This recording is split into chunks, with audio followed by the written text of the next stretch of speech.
સાબરકાંઠા જિલ્લાના હિંમતનગર ખાતે આજે જિલ્લા કોંગ્રેસ સમિતિ દ્વારા ધરણા પ્રદર્શન કાર્યક્રમ યોજાયો। હિંમતનગરના મોતીપુરા ચોકડી ખાતે મહાત્મા ગાંધીની પ્રતિમા આગળ કોંગ્રેસ કાર્યકરો એકત્રિત થયા હતા। કેન્દ્ર સરકાર દ્વારા મહાત્મા ગાંધી રોજગાર ગેરંટી કાનૂનના નામમાં ફેરફાર કરી તેને ખતમ કરવાની દિશામાં પગલાં લેવાયા હોવાનો આક્ષેપ કરતા કોંગ્રેસ દ્વારા ઉગ્ર વિરોધ નોંધાવવામાં આવ્યો હતો।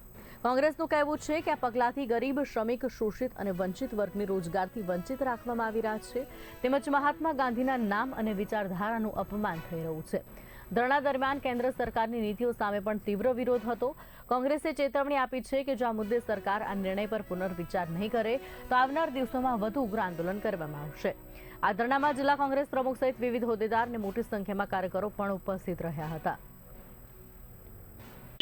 મહાત્મા ગાંધી નરેગા યોજનાનું નામ બદલી અને કેન્દ્રની ભારતીય જનતા પાર્ટીની સરકારે જી રામજી યોજના કરી અને મહાત્મા ગાંધીજીનું અપમાન કર્યું છે અને જી રામજી યોજના નામની યોજના બનાવી અને ધાર્મિક લાગણીઓને ઉશ્કેરવાનું અને ફરીથી રામના નામનો સહારો લઈ અને ભારતીય જનતા પાર્ટી રાજકારણ કરવા નીકળી છે, ત્યારે આ યોજના ખતમ કરી અને ગરીબ માણસોને વધારે ગરીબ બનાવવો, આ ઐતિહાસિક યોજના યુપીએની સરકારમાં મનમોહનસિંહજી અને આદરણીય સોનિયાજીના નેતૃત્વમાં જ્યારે સરકાર હતી કોંગ્રેસની, ત્યારે આ ઐતિહાસિક કદમ ઉઠાવી અને સમગ્ર વિશ્વની અંદર આવી કોઈ યોજના નહોતી।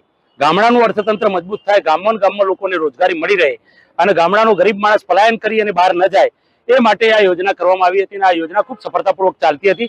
100 દિવસની રોજગાર ગેરંટીની યોજના હતી, છતાં પણ 50 દિવસ પણ માંડ લોકોને વેતન રોજગારી મળતી હતી અને તમે ગામમાં રોજગારી માંગો અને જો ના મળે તો 15 દિવસમાં રોજગારી ભથ્થું ચૂકવવાની યોજના હતી। આ યોજના બદલી અને ગેરંટી કાનૂન ખતમ કરી અને યોજનામાં તબદીલ કરી અને આ લોકો 125 દિવસનું સપનું બતાવ્યું કે ભાઈ અમે 125 દિવસની રોજગારી આપવાના છે, પણ ખરેખર એવું નથી। 60-40નો રેશિયો કરી સંપૂર્ણ 100% ગ્રાન્ટ મહાત્મા ગાંધી નરેગા યોજનામાં યુપીએની સરકાર વખતે જે નક્કી થયું હતું એ પ્રમાણે 100% ગ્રાન્ટ હતી। આ ભારતીય જનતા પાર્ટીની સરકારે 60% ગ્રાન્ટ કેન્દ્રની અને 40% ગ્રાન્ટ રાજ્ય સરકારોની, અને કેન્દ્ર સરકાર જો નક્કી કરે તો કામ કરવાનું। પહેલા એવું નતું, તમે તમારા ગામમાં ગમે ત્યારે કામ માંગો એટલે 15 દિવસમાં તમારે કામ આપવું પડે। આવી યોજના હતી, એ યોજનાને ખતમ કરી અને ફરીથી પલાયનવાદ પેદા થાય, ગરીબ માણસ વધારે ગરીબ બને, શ્રમિક, શોષિત, વંચિત, પીડિત સમાજને નુકસાન થાય અને ગામડાનું અર્થતંત્ર પડી ભાંગે અને માલિક તુજારના લોકો મજૂરી કરવા માટે મજબૂર થાય।